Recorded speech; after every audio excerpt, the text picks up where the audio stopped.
ಮಕ್ಕಳು ಆಯ್ಪಾಡಿಯ ಚೆಲುವ ಕಿರಿ ಮಕ್ಕಳೇ. ಆಯ್ಪಾಡಿ ಅಂದ್ರೆ ಅವಳಿದ್ದಂತ ಪ್ರದೇಶ. ಈ ಕೃಷ್ಣ ಗೊಲ್ಲರವನು ಅಂತ ನಾವು ಅಂದುಕೊಂಡಿದ್ವಿ.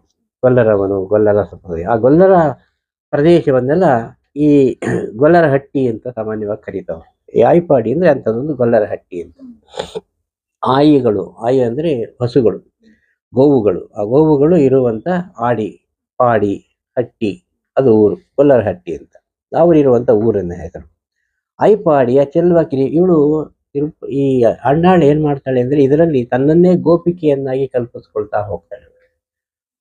ಇವಳು ಅಣ್ಣಾಳಾಗೇನೆ ಇರೋದಿಲ್ಲ, ತನ್ನನ್ನೇ ಗೋಪಿಕೆಯಾಗಿ ಕಲ್ಪಿಸ್ಕೊಂಡು ತಾನು ಆರಾಧಿಸುವಂತ ಕೃಷ್ಣನನ್ನೇನೆ ಪತಿಯನ್ನಾಗಿ ಕಲ್ಪಿಸಿಕೊಂಡು ಅವನನ್ನ ಧ್ಯಾನಿಸೋದಕ್ಕೆ ಆರಾಧಿಸೋದಕ್ಕೆ ತನ್ನ ಇತರ ಗೆಳತಿಯರನ್ನೆಲ್ಲ ಗೋಪಿಕೆಯರನ್ನಾಗಿ ಆರೋಪಿಸ್ಕೊಂಡು ತಾನಿರುವಂತ ಪ್ರದೇಶ ಈ ಗೋಕುಲ ಅಂತ ಹೇಳಿ ಕಲ್ಪಿಸಿಕೊಂಡು ಇವಳು ಈ ಪದ್ಯಗಳನ್ನ ಅನುಭವಗಳಲ್ಲಿ ಹೇಳ್ಕೊಳ್ತಾ ಹೋಗ್ತಾಳೆ. ಆದ್ರಿಂದ ಅವಳ ಊರನ್ನ ಇಲ್ಲಿಪುತ್ತೂರನ್ನ ಇಲ್ಲಿ ಆಯ್ಪಾಡಿ, ಗೊಲ್ಲರಹಟ್ಟಿ, ಗೋಕುಲ ಅಂತೇಳಿ ಅವಳು ಭಾವಿಸಿದ್ದಾಳೆ.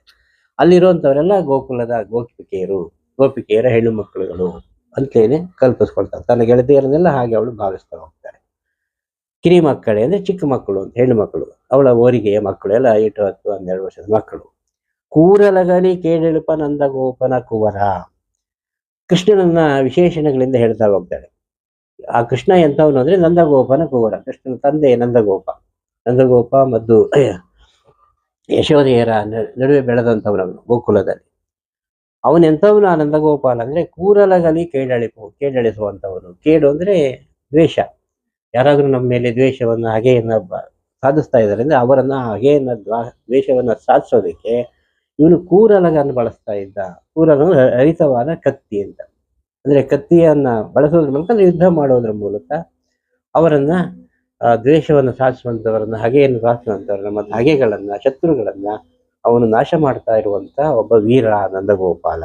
ಅವನ ಕುವರ, ಅವನ ಮಗ ಈ ಕೃಷ್ಣ. ಆರೈವ ಕಣ್ಣಿ ಯಶೋದೆಯಳ ಸಿಂಗ. ತಂದೆ ನಂದಗೋಪಾಲ ಆಯ್ತು, ಅವನು ಹೀಗೆ ವೀರಾವೇಶದಿಂದ ಶತ್ರುಗಳ ಜೊತೆಗೆ ಹೋರಾಟ ಮಾಡಿ ಅವರನ್ನ ನಿವಾರಣೆ ಮಾಡುವಂತ ವೀರ ಅವರು. ತಾಯಿ ಯಾರಪ್ಪ ಅಂದ್ರೆ ಆರೈವ ಕಣ್ಣಿ ಯಶೋದೆ. ಆ ಯಶೋದೆಯ ತಾಯಿ ಆರೈವ ಕಣ್ಣಿ ಅವಳು ಅಂದ್ರೆ ಅವಳ ಕಣ್ಣಿನಲ್ಲಿ ಯಾವಾಗಲೂ ಕಾಪಾಡುವಂತ ದೃಷ್ಟಿ ಇರುತ್ತೆ. ಸದಾ ಜನರನ್ನ, ತನ್ನ ಕೆಳಗಿನವರನ್ನ, ತನ್ನನ್ನ ನಂಬಿ ಬಂದಂಥವರನ್ನ ಕಾಪಾಡ್ತಾ ಹೋಗ್ತಾಳೆ, ಅವರನ್ನು ಪೋಷಿಸ್ತಾ ಹೋಗ್ತಾಳೆ ಅಂತ ಆರೈವ ಕಣ್ಣಿ ಯಶೋದೆಯ ಎಳ ಸಿಂಗ. ಇವನು ಈ ಕೃಷ್ಣ ಎಂತವನು ಅಂದ್ರೆ ಆ ಯಶೋದೆಗೆ ಎಳೆಯ ಸಿಂಗ ಅಂದ್ರೆ ಎಳೆಯ ಸಿಂಹದ ಮರಿ ಇದ್ದಾಗೆ. ಎಳೆಯ ಸಿಂಹ, ಎಳಸಿಂಹ. ಒಂದ್ ಕಡೆ ಅವನು ಸಿಂಹದ ಮರಿ ಅಂದ್ರೆ